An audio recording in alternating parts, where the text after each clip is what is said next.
लोक नायक जननायक सब क्लियर हो गया।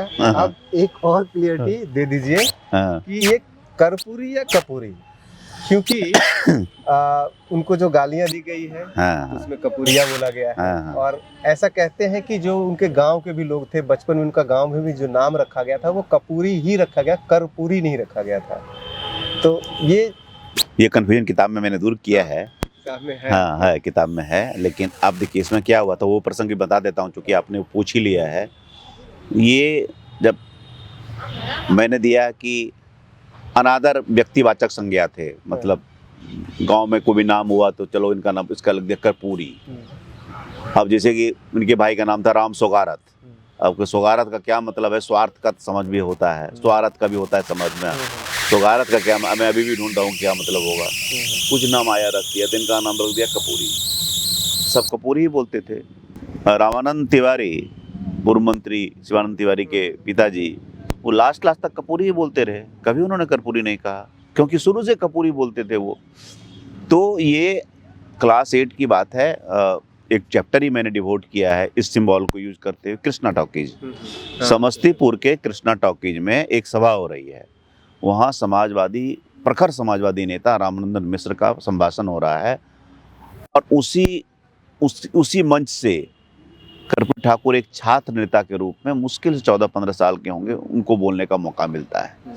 तो बहुत ही ओजस्वी भाषण देते हैं। क्लास 8 का विद्यार्थी क्या बोल सकता है, लेकिन देशभक्ति की भावना से उत्पन्न, चूंकि फ्रीडम मूवमेंट भी चल रहा था, उसी पर बोला। एक छात्र को लीड करके गए थे, और उतनी कम उम्र में उन्होंने बहुत सारे साहित्यकारों को पढ़ लिया था। मतलब रामधारी सिंह दिनकर से पूजन सहाय, जानकी वल्लभ शास्त्री, वो तो खैर उनके मित्र ही थे, उन सबको पढ़ लिया था।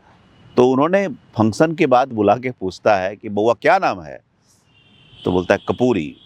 तो तुम कपूरी हो ही नहीं सकते हो, तुम कर्पूरी हो, तुम्हारी खुशबू दूर दूर तक फैलेगी। तो व्यवहार में तभी से वो कर्पूरी हो गए, लेकिन उनके 12th के सर्टिफिकेट में कपूरी ही है। अच्छा, 12th के सर्टिफिकेट कपूरी है। जब मैंने उनको पूछा कि क्या उनकी अंग्रेजी कैसी थी, तो उनके पुत्र रामनाथ ठाकुर जो भी केंद्रीय मंत्री हैं, उन्होंने मुझे सर्टिफिकेट निकाल के दिखाया। सर्टिफिकेट यहाँ भी लगा हुआ है। हाँ, सर्टिफिकेट निकाल के दिखाया, जिसमें अंग्रेजी में उनको 156 नंबर है 300 में।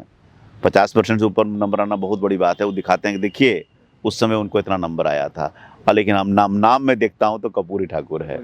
तो बाद के दिनों में जब वो एमएलए बने, हाँ, तो उसके बाद उन्होंने एफिडेविट करवा के फिर से तब वो कर्पूरी हो गए। तो हम थोड़ा सा इसको ऐसे समझना चाह रहे हैं कि अगर लोग उन्हें कपूरी कहते हैं और उन्हें अगर हम जननायक कहते हैं, तो एक राइटर होने के नाते, एक आम व्यक्ति होने के नाते, आपको क्या लगता है उनकी पहचान कपूरी ही होनी चाहिए? क्योंकि अगर वो जनों के नायक है तो जिस नाम से जन उनको जानता है, तो उनको कपूरी ही रहना देना चाहिए था, या फिर कर्पूरी रहना ज्यादा बेहतर? नहीं, मतलब चूंकि वो एक तत्सम शब्द में चले गए। अब कपूर भी बोलते हैं, हम लोग तो कपूरी बोलते हैं। हाँ, कपूरी बोलते हैं, कर्पूर तो बोलते नहीं है। वो श्लोक आप करते हैं, कर्पूर गौरम करना बतारम, तब आप बोलते हैं तो होता। लेकिन चूंकि रामनंदन मिश्र मतलब बहुत अच्छी उनकी सधी हुई हिंदी थी, उनको लगा कि थोड़ा करपक्ट होना चाहिए, जो मूल जो संस्कृत निष्ठ शब्द है वो इस्तेमाल होना चाहिए। तो उनको लगा कपूरी बड़ा कॉलिक्वल टाइप का है, तो उसको कर्पूरी किया जाए। तो ये इसलिए क्या, आप जो प्रश्न पूछ रहे हैं कि लोगों के, बहुत सारे लोग, उनके गांव के लोग जो भी जानते थे कपूरी जी ही बोलते थे। अब मैं उनके गांव गया था तो वहाँ पे उनके दोस्त कपूरी ही बोल रहे हैं। दोस्त कपूरी जी बोलते थे, जो कम उम्र के थे ठाकुर जी बोलते थे। हाँ, उनके लिए हाँ ठाकुर जी, यही दो संवेदन थे। जो बड़े हैं या समतुल्य हैं वो कपूरी जी, और जो है वो ठाकुर जी बोलते थे। तो इसमें कुछ मैंने कोई खास नहीं, तो कि मैंने बाद में वो कर्पूरी ठाकुर के रूप में ही जाने गए, और उनको लगा कि ऐसा करने से उनको उचित सम्मान दिया जाएगा शुद्ध हिंदी, तो उसमें लैंग्वेज और सिमेंटिक्स में नहीं गए वो।